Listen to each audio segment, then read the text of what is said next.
back to normal schedule. This just feels like kind of how you prepare for a game every week.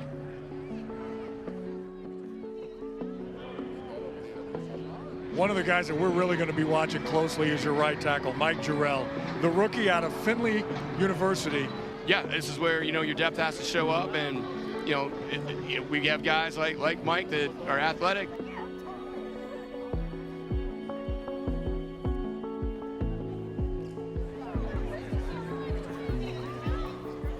He's a D2 player, no regular season snaps coming in and getting started.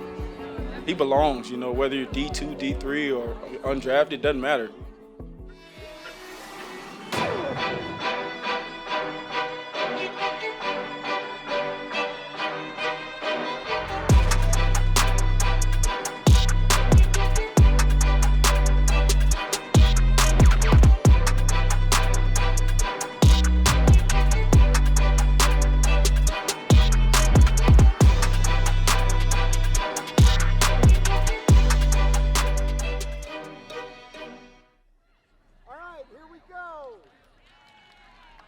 As the Seahawks look to capture the moment on Team Photo Day, they will also look to capture the moment during the upcoming road trip to Atlanta. What will be a road trip for most will be a homecoming for others. Macdonald grew up in Georgia, mere miles from the stadium. Played at Centennial High School in Roswell, 23 miles, and then he went on to coach high school football. I mean, growing up in Georgia, we've got great weather, sports all year round, and it's something that it was a great place to be able to grow up, especially with Mike.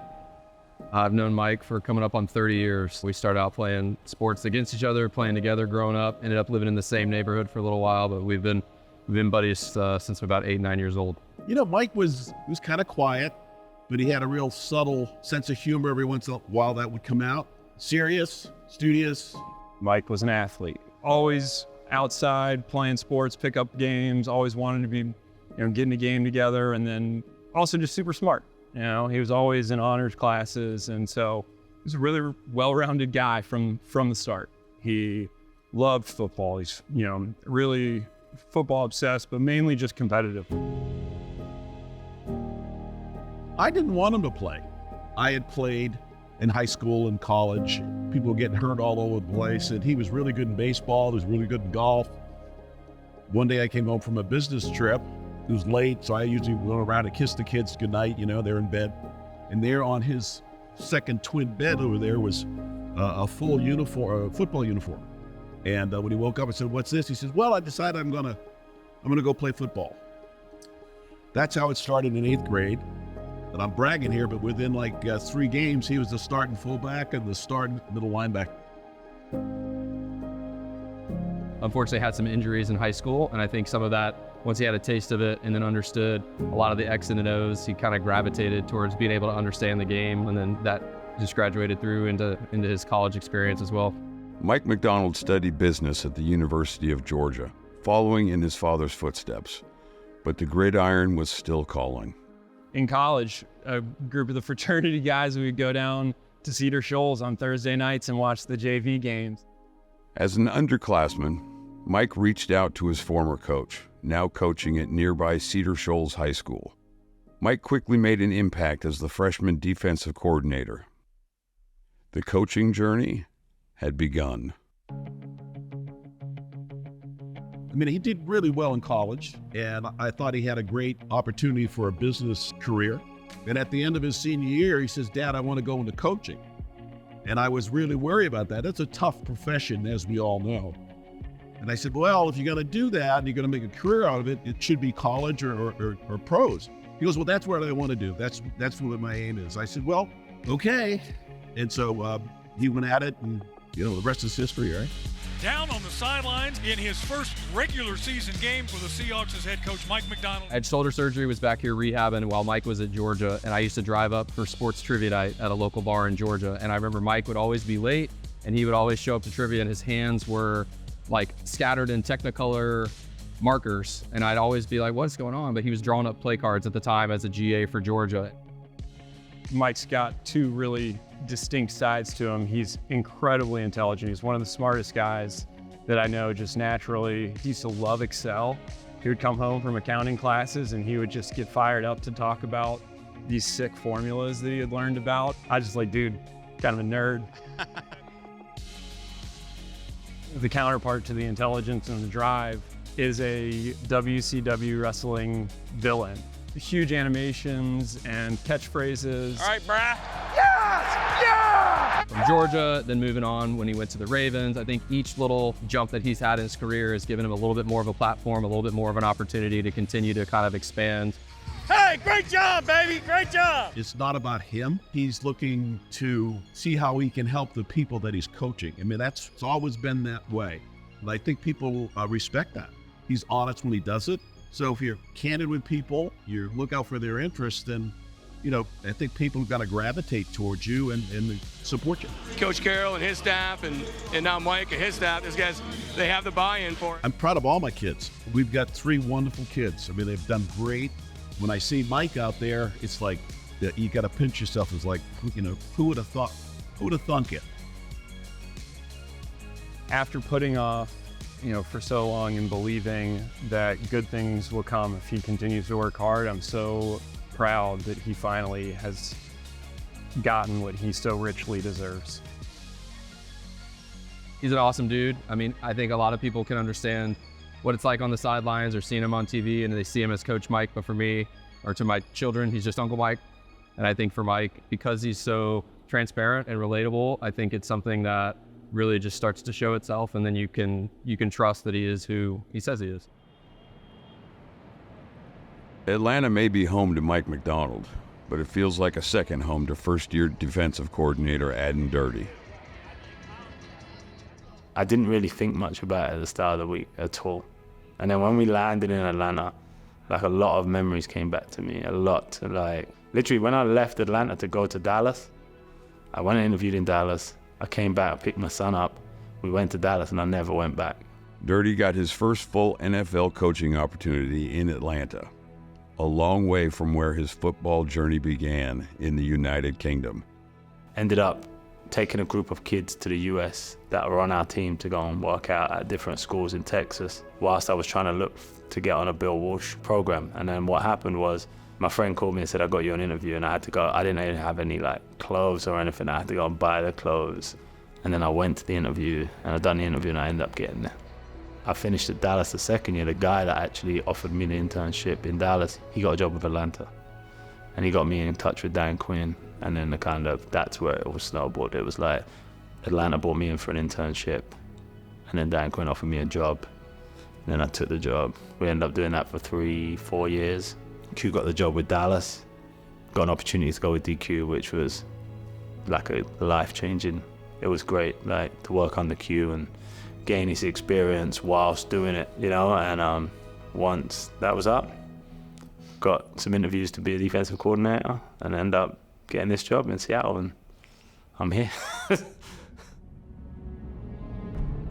After a competitive first quarter, 3 points separate the Seahawks from the Falcons. But Atlanta is driving.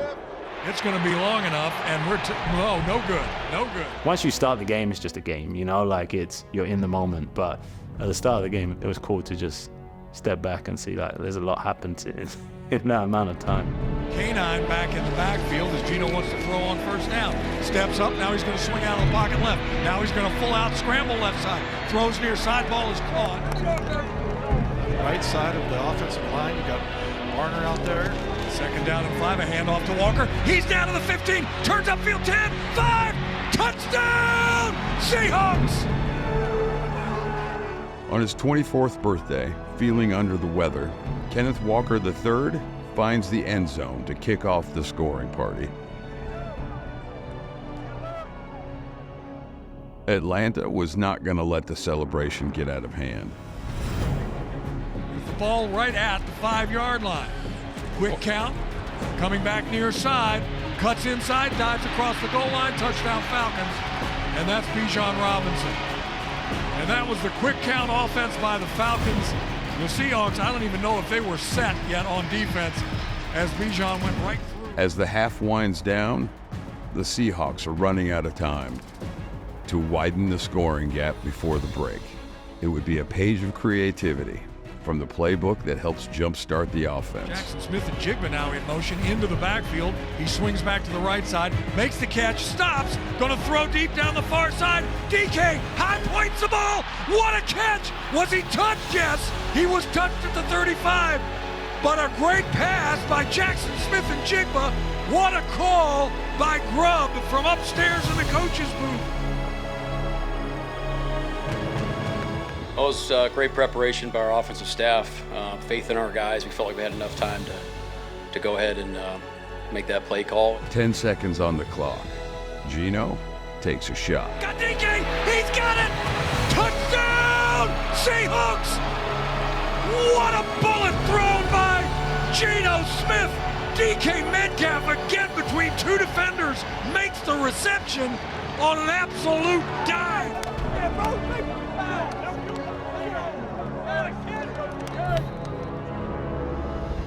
Going into half, Seattle takes a 10-point lead. But the Southern Birds of Prey would not go away. It's gonna be 4th down, and the Falcons are going to go for it. 4th down and 2. Cousins, shotgun snap. Looks, throws, ball is caught, touchdown.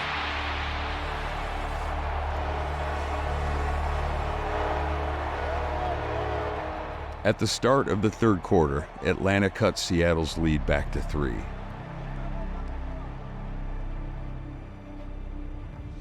The Seahawks respond. How sick was Kenneth Walker? Yeah, he was sick today, man. 2 touchdowns on his birthday. That was sick, man. I thought he did a great job. Obviously, he was under the weather. A little bit of his flu game today on his birthday. I think he's a guy we rely on.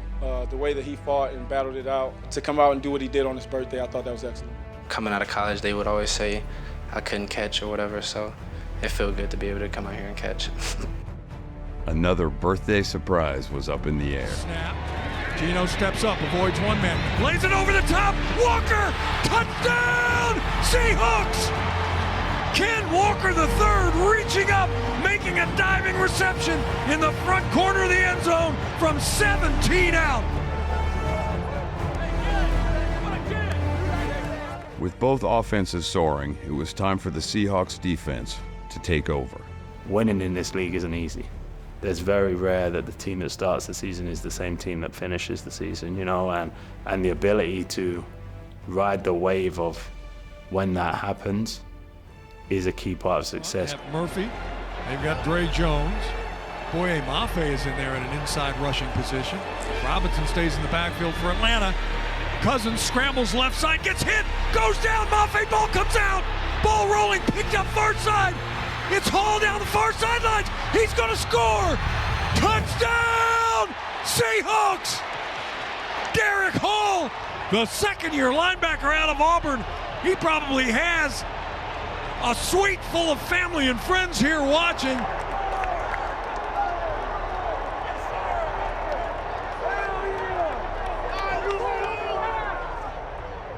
I mean, with the guys we have across our front of Junior, Jay Reed, Leo, Byron, Roy, Boye, Draymond, I can just keep going on and on. The guys we have across the front, man, it's hard to block everybody one-on-one. So, and it's hard to double everybody. So, I mean, someone's always going to have that one-on-one opportunity to be able to go get the chance to win. That was one of the plans of the week, to kind of move him off the spot, and it allowed Boye to accelerate. And, you know, after that, the rest is history. And I thought that once D-Hall picked it up, one of my favorite parts of the game was just Spoon like running to make that block for him. It was one of the most selfless plays of football I've seen in a long time.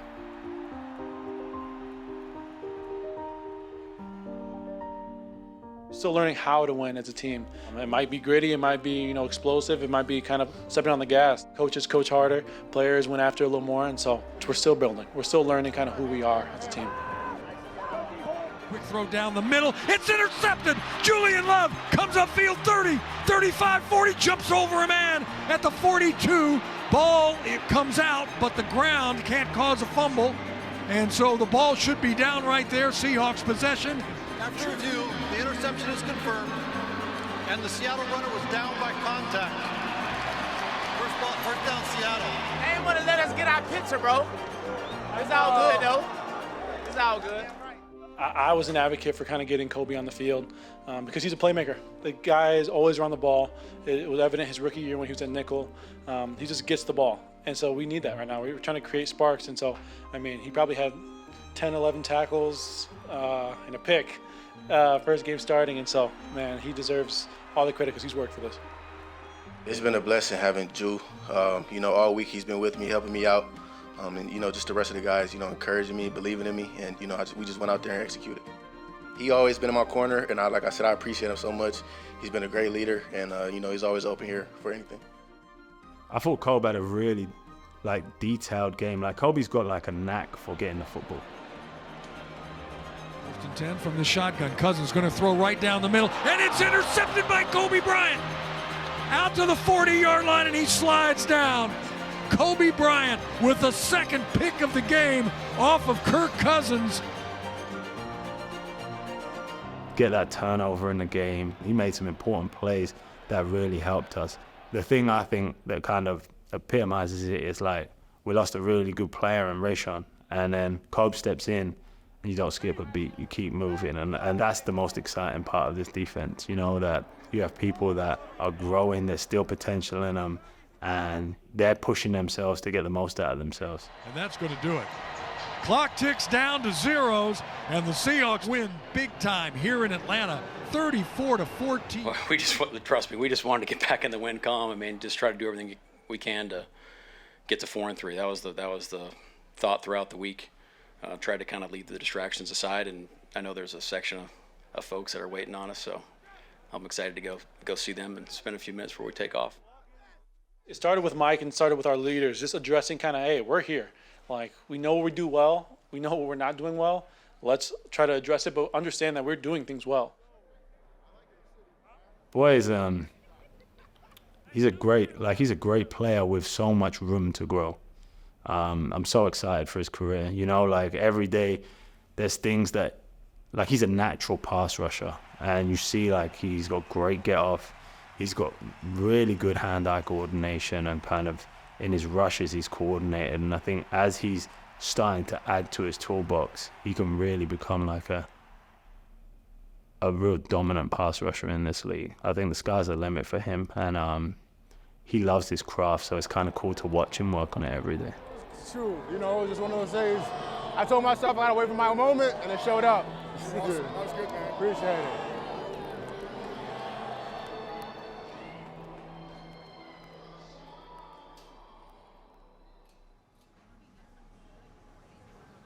I look crazy with this drink, don't I? To me, this spot is nice because it's still a hole in the wall that not everyone knows, and I can come here, get a bite to eat, enjoy myself, and it's a little peace and quiet to me, so. Oh, perfect timing. Okay, here we are. Ooh, enjoy that roast beef thank sandwich. you. I know it looks like I eat a lot, but I eat a lot. This sandwich, I don't know how they do it, but they put it together really nicely. It has the greens in it, it's got the roast beef, and it's still soft bread, so perfection. Me, I feel like I'd definitely be the sauce, you know what I'm saying? I'll bring the sandwich together. Looking, gets hit, goes down! Boye Mafe, his second sack of the day. Jay loves probably the bread. He tries to help, command a little bit on the outside. You got it, Q! But he probably like a sourdough. He's not good bread. He just does what it gotta do.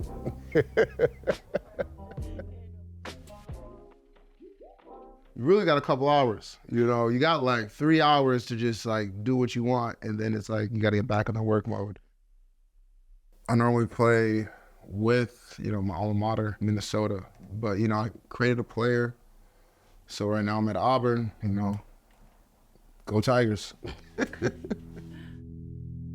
The 3 losing streak wasn't our type of football, so the fact that we're back on track and we're actually playing the game how we should be, it's that's why I feel like that's the biggest thing about that game was for us to just get back to who we are. I feel like the thing is we're understanding each other. Early on, new team, new coach, new staff. Not everyone is familiar with each other, not how we play, but as the years been going and as we've been playing together, I feel like one thing I've noticed is that guys are actually understanding and really getting that relationship built.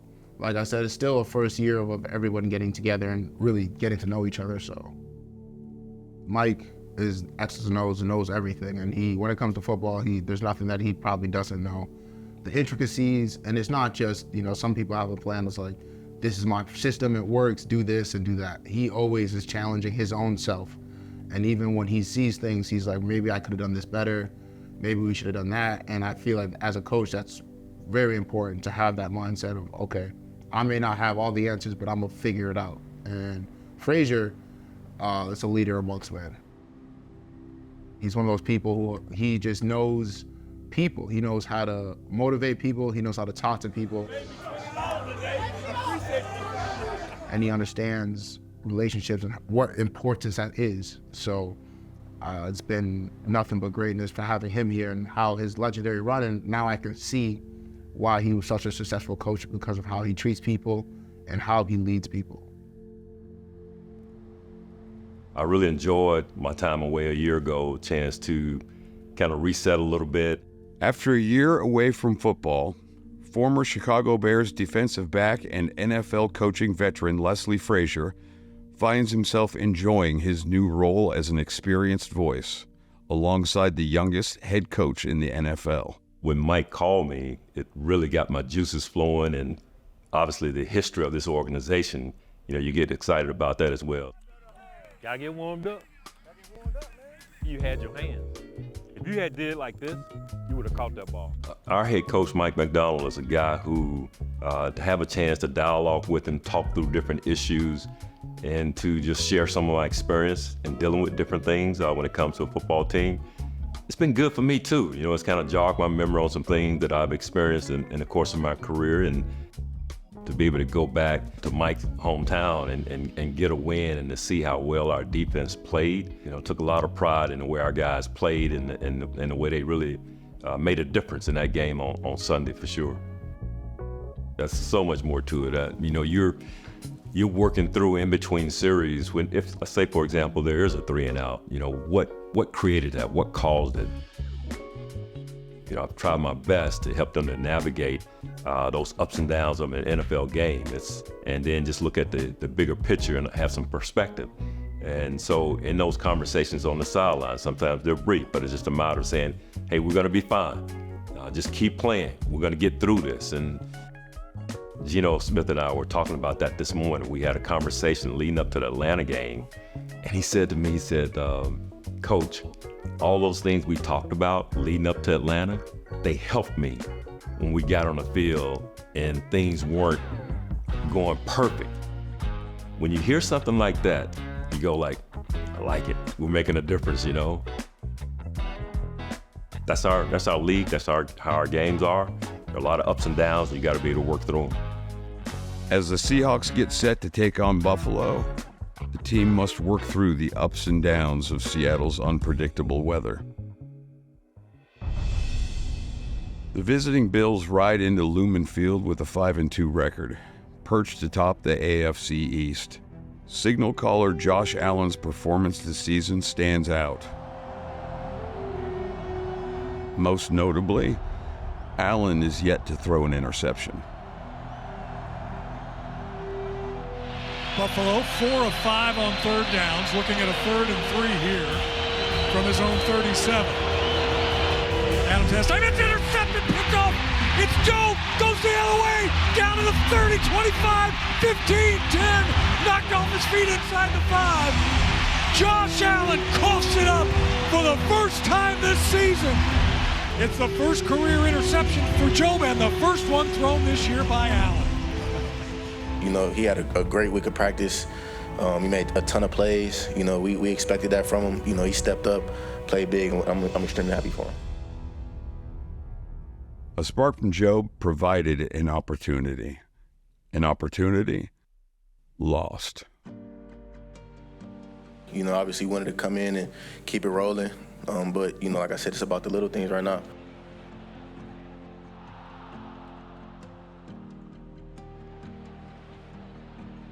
They came in, they beat us at home. Their fans travel well. They came out, they fought, they beat us. And, you know, we can say we made mistakes, but they capitalized. And so those are things that we got to get better at. And, you know, we got a big week ahead, so, you know, the time is now. Overall, I am fascinated to see how Mike Macdonald handles this whole situation. I do think lots of coaches in this situation would be tempted to try to prove to the team how smart they are, how tough they are. I don't see him doing that. How indicative is or is this not of where you are in this program right now? We talk about stacking wins around here, and when you're going on and off. I don't see him casting blame. I've seen zero of that. I don't see him trying to like tough guy it out and be like, I'm going to fix everything. It's a tough line to walk. You know, I mean, this is the NFL, and if you don't bring it and have your best against good teams, you're not going to win those games.